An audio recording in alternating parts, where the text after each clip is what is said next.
E3 has concluded for this year, and I would like to conclude my coverage on it with covering the last bit of game news, summary reviews, whatever, and a general wrap-up of the entire show. First up, Tank for the Wii U. Some additional information on that. There is going to be a leveling system along with obviously some power-ups and different types of weapons and attacks.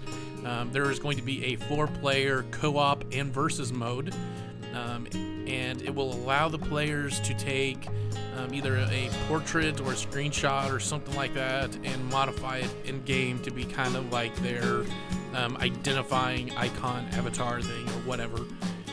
And it's said to have fully destructible environments. Now, we've heard that phrase before quite a bit. Don't know if that necessarily means only certain things are going to be destructible, or is this going to be something like Rampage City or something where you destroy everything without any real, with no real cause or reason or whatever. It did look like from the gameplay that has been released on it that it doesn't really seem to be should I say, a very strategic type of game. It didn't really look like you had to really worry about the same type of things like at Scorch Earth or whatever.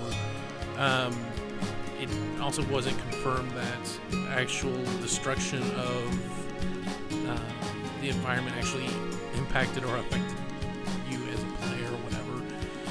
So this may not be necessarily a must-buy release right now. It's kind of seems like it'd be kind of a gimmicky game,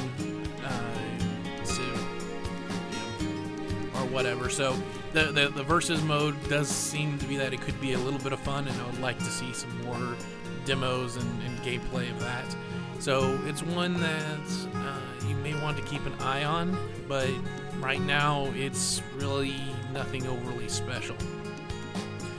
The next game is the Beyond Two Souls, the exclusive for the PS3. Really, the only other bit of information that was released on it was that you can switch control between her ghost, invisible friend, whatever, and the Judy, the Ellen Page girl.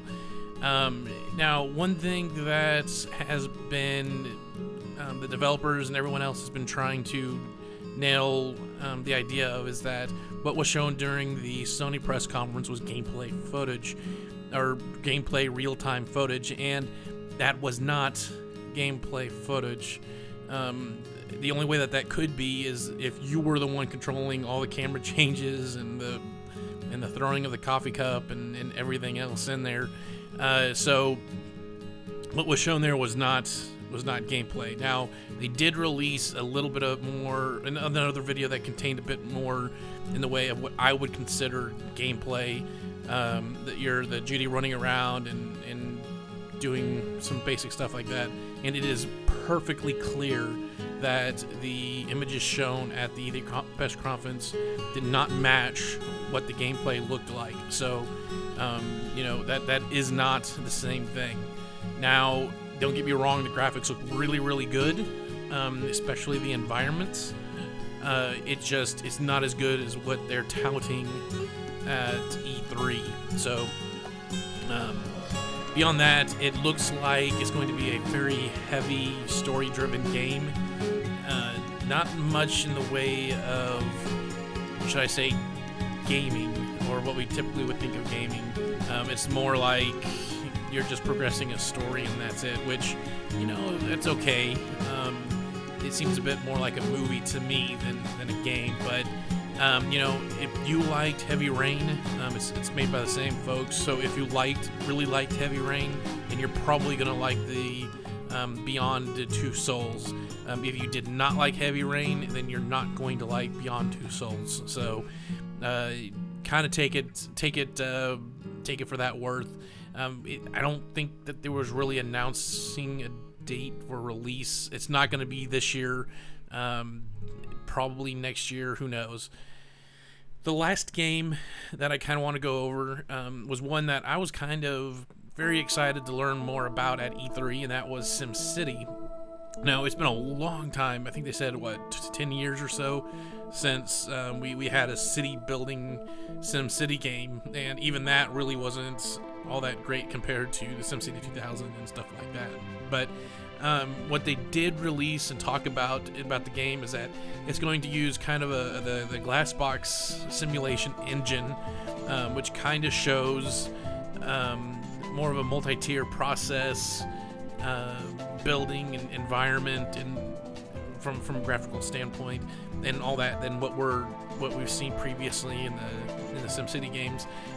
Instead of being told that there's a problem, like in previous games, you can actually scroll in or scroll out or view the map itself, or and see it as a problem, and you can actually determine what to do from how you see it.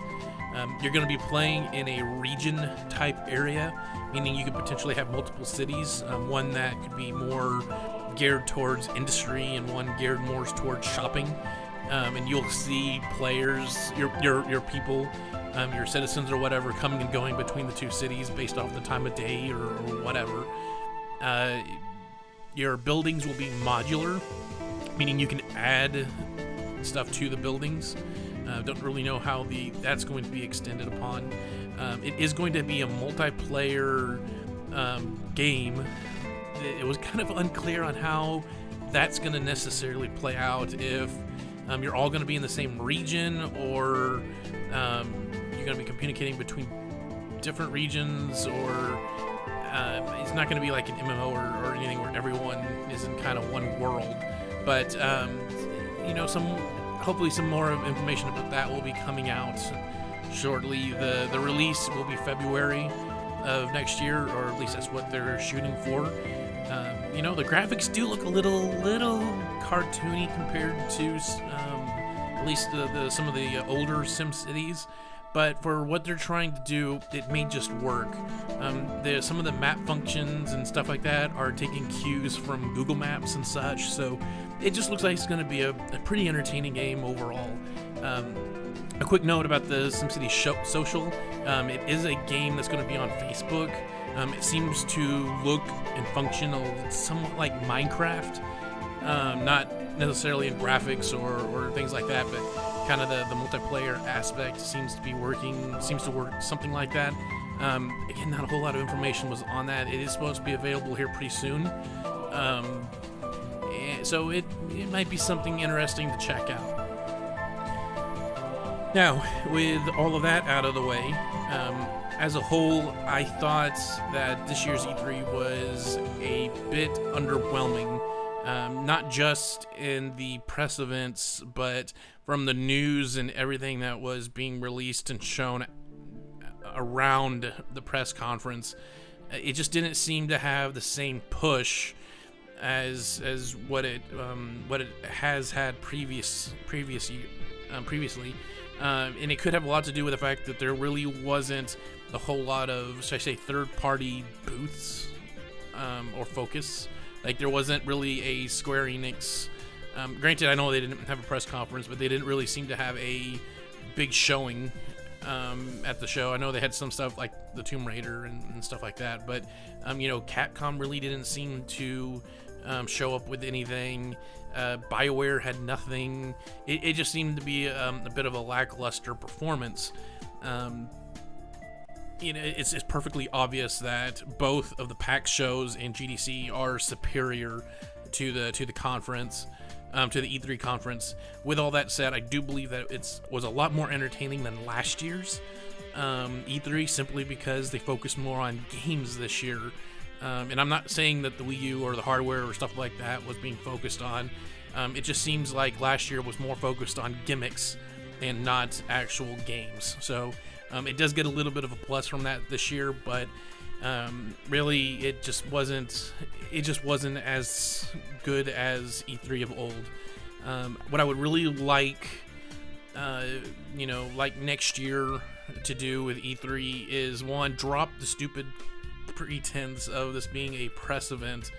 There's no justification for that these days.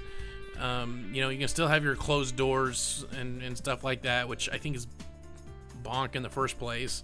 But open it up more for gamers, and that will help attract some of these other studios like ArenaNet and stuff like that to actually put on a show.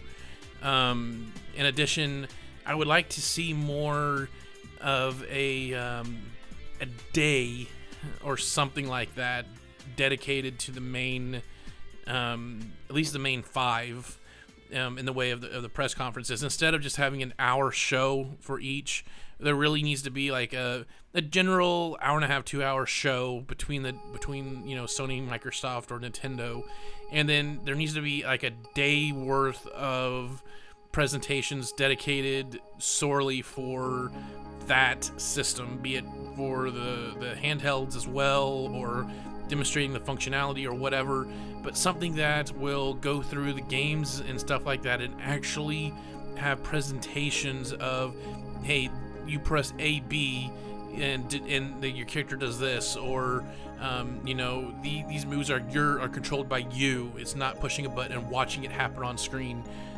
Some actual more in-depth coverage from the games, from the developers, from the studio heads or whatever.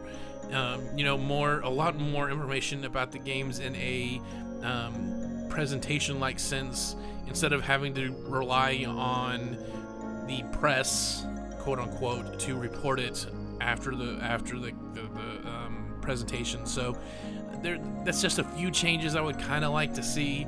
If really, I mean, it's been a long time since I've ever really wanted to go to E3.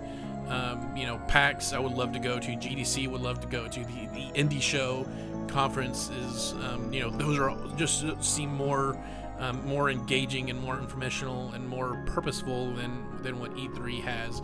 And I fear that if it continues down this road, then E3 is going to be gone.